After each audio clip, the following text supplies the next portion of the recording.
लालची वड़ा पाव वाली। माँ, माँ। अरे अरे सोहन बेटा पीछे रहे, मैं वड़ा पाव की चटनी बना रही हूँ, कहीं गिर ना जाए। माँ, मुझे भी पड़ोस वाली आंटी के बच्चों की तरह अच्छे अच्छे खिलौने चाहिए। खिलौने? अभी कुछ दिनों पहले ही तो मैंने तुझे नई बॉल दिलाई थी। वो बॉल बहुत बुरी है माँ, मुझे भी राज की तरह महंगी गाड़ी चाहिए। देख बेटा, राज बहुत अमीर है, हम अमीर नहीं हैं। मैं कुछ नहीं जानता, मुझे चाहिए तो बस चाहिए। अच्छा, कुछ दिनों का इंतजार कर ले, मैं लाने की कोशिश करूंगी। रेखा ने ऐसे बोलकर अपने बच्चे का मन बहला दिया। कुछ देर बाद उसकी चटनी तैयार हो गई और वो वड़ा पाव बेचने बाजार में अपना ठेला लेकर आ गई। वड़ा पाव ले लो, वड़ा पाव गर्मा गर्म, खट्टी मीठी चटपटी और नारियल की चटनी के साथ वड़ा पाव। अरे रेखा जी, मुझे एक वड़ा पाव दीजिए। देती हूँ। बहुत ही स्वादिष्ट है भाई, इसमें थोड़ी सी मीठी चटनी डालिए ना। अभी डालती हूँ। रेखा ने चटनी डाल दी। उस आदमी ने वड़ा पाव खाया और वो 20 रुपए देकर वहां से जाने लगा।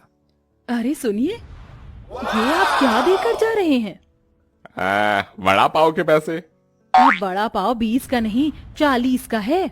हैं? क्या 40 रुपए? लेकिन रेखा जी, मैं तो अभी कुछ दिनों पहले ही वड़ा पाव खाकर गया था, तब तो 20 रुपए का ही था। जब 20 रुपए का था, लेकिन अब पैसे बढ़ गए हैं, जल्दी मेरे पैसे दीजिए। उस आदमी ने मुंह सा बनाकर पैसे दिए और वो वहां से चला गया। पूरी दुनिया पैसा बनाने पर है, महंगाई कितनी बढ़ गई है। ऐसे में अगर मुझे भी अमीर बनना है तो मुझे जमाने के साथ साथ ही चलना होगा। अब से मैं वड़ा पाव 40 का ही बेचूंगी, तभी कुछ बात बनेगी। रेखा के मन में अमीर बनने के लिए लालच जाग रहा था। उसने अपना वड़ा पाव के रेट दोगुने कर दिए थे, लेकिन जिन लोगों को उसका वड़ा पाव पसंद था वो अभी भी उसी से वड़ा पाव खरीद कर खाते थे। बहन, अगर 2 दिन तुम्हारे हाथ का वड़ा पाव नारियल की चटनी के साथ ना मिले तो मैं तो चिड़चिड़ी हो जाती हूँ। लाओ, एक बढ़िया सा वड़ा पाव लगाओ। अभी लो। इसी तरह से रेखा की दुकानदारी चल रही थी। वो अच्छी किस्म का माल लगाकर सफाई से वड़ा पाव बनाकर बेचती थी, जिसकी वजह से उसके ग्राहक लगभग बंधे हुए थे। एक दिन रेखा वड़ा पाव बेचने के बाद अपने घर लौट रही थी कि रास्ते में उसे एक बड़ा रेस्टोरेंट दिखाई दिया। कितना बड़ा रेस्टोरेंट है, इसे चलाने वाला भी कितना ज्यादा और अमीर होगा ना। काश मैं भी इतनी अमीर हो पाती, फिर मैं भी मॉल वगैरह से शॉपिंग करती, अपने बच्चों को बड़ी गाड़ी में घुमाती। रेखा ऐसे ही सोचती हुई घर आ गई। जब वो अपने घर के बाहर खड़ी हुई थी तब उसने अपने पड़ोस वाले घर को देखा। वो 2 मंजिल का काफी बड़ा घर था। पास में ही गाड़ी खड़ी हुई थी और परिवार की चहल पहल की आवाजें आ रही थी। एक इन लोगों की जिंदगी है, जो सोचा वही मिल जाता है, और एक तरफ हम गरीब हैं। बस बहुत हुआ, अब मैं और इस गरीबी में नहीं रहूंगी। मैं भी अपने बच्चों को वो सारी खुशियां दूंगी जो अमीर लोग देते हैं। उन्हें अच्छा खिलाऊंगी, अच्छा पहनाऊंगी। रेखा के मन में न जाने क्या चल रहा था। यही सब कुछ सोचते हुए वो अपने घर के अंदर आई, जहां उसका पति और बच्चे उसका इंतजार कर रहे थे। अरे रेखा, आज आने में देर हो गई। लेकिन कमाई क्या हुई, वही 100 या 200 की बचत। ऐसा मत कहो रेखा, 100 या 200 में भी हमारा गुजारा हो रहा है, तो और क्या चाहिए।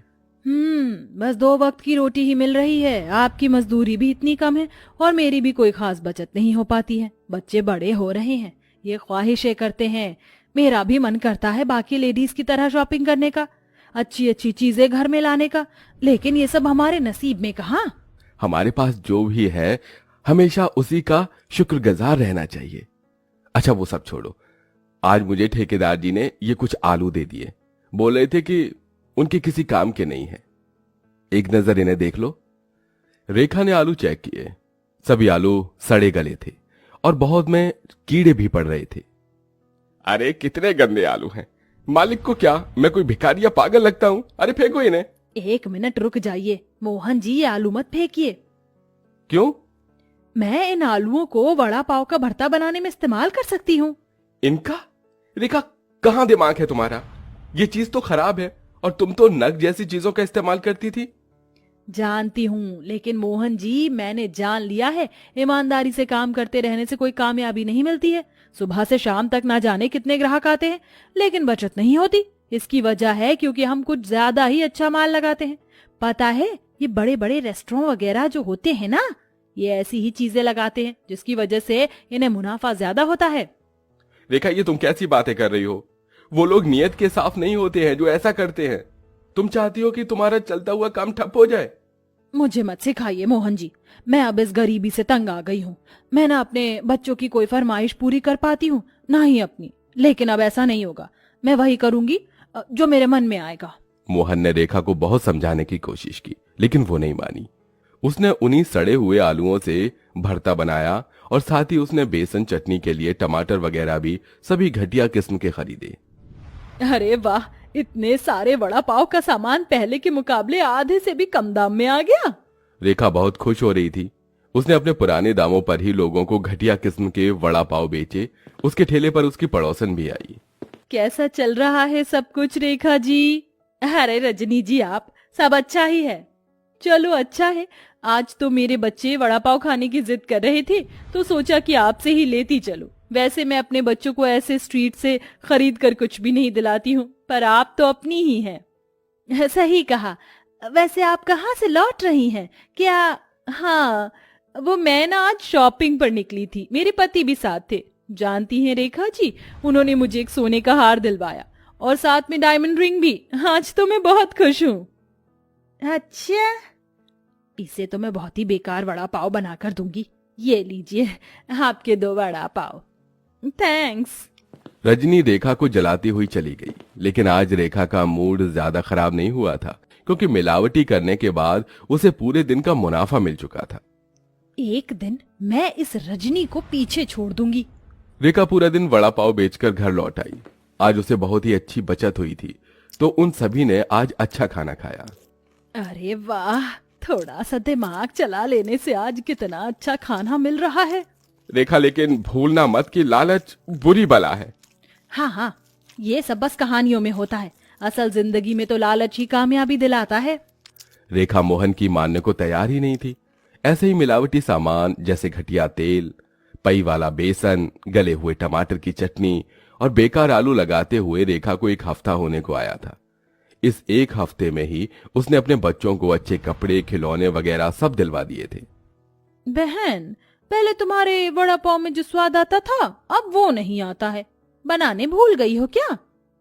मेरे हाथों का स्वाद तो आज भी वही है। लगता है खाने वालों की जबान में कमी हो गई है। तुम तो पूरी ही बदल गई हो। ये लो बहन तुम्हारे पैसे। रेखा की आदत भी खराब हो चुकी थी। वो अपने ग्राहकों से अच्छे से पेश नहीं आती थी और ऐसे ही चलते हुए अब लगभग 1 महीना होने को आया था। जो लोग रोजाना उसका वड़ा पाव खाते थे, अब वो बीमार पड़ने लगे। ये अचानक से ही मेरा पेट कैसे खराब हो गया?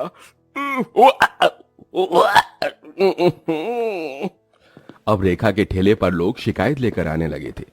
अरे बहन, कैसा वड़ा पाव खिला रही हो? जब भी खाता हूँ मेरी तबीयत खराब हो जाती है। अच्छा, क्या सबूत है कि मेरे वड़ा पाव की वजह से हुआ है? तबीयत तो कैसे भी खराब हो सकती है। जाकर अपना चेकअप करवाइए। रेखा अपने ग्राहकों को इसी तरह टेढ़ा जवाब देकर भगा देती थी, जिसकी वजह से अब उसकी बिक्री बहुत कम हो गई थी। लोग उसके वड़ा पाव खाने ही नहीं आते थे। अरे यार देख वड़ा पाव, चल खरीदते हैं। नहीं, यहाँ से मत लेना। जानती है मेरी दादी माँ बता रही थी ये कोई खतरनाक चीज की मिलावट करती है। इसके यहाँ के वड़ा पाव खाकर सभी की तबीयत खराब हो जाती है। क्या सच? तब तो चल हम कहीं और से लेकर कुछ खाएंगे। अब रेखा के ग्राहक इसी तरह से जाने लगे थे। अब ना उसके बड़ा पाव में वो पुराना स्वाद था और ना ही अच्छा सामान। दिन में अगर एक ग्राहक भी आ जाता था तो वो भी फिर कभी नहीं आता था दोबारा। लगातार ऐसा ही चलने से रेखा परेशान हो गई। उसे अपनी गलती भी महसूस हो रही थी, लेकिन वो उसे मानने को तैयार नहीं थी। एक दिन वो अपने पति से बोली, अजी मैं कोई दूसरा काम करूंगी। ना जाने किसकी नजर लग गई मेरे काम को, कोई ग्राहक ही नहीं आता है। अरे नजर नहीं लगी, लालच खा गया। मैंने तुम्हें कितना रोका था रेखा कि लालच मत करो, लेकिन तुम नहीं मानी और तुमने अपने हाथों से अपने ही पैर पर कुल्हाड़ी मार ली। तुमने अपना चलता हुआ काम खुद ही ठप कर दिया। जानती हो, कामयाबी मेहनत से मिलती है, लालच से नहीं। तभी तो कहते हैं कि लालच बुरी बला है। अपने पति की बात सुनकर रेखा सिर पकड़कर बैठ गई। अब उसे अपनी गलती महसूस हो गई थी। उसने आगे से फिर कभी लालच न करने की कसम खाई और वापस से अच्छी किस्म का सामान लगाकर ही उसने काम को दोबारा शुरू किया। धीरे धीरे अब उसके स्वाद से ग्राहक लौटने लगे और अब सब कुछ ठीक होता जा रहा था।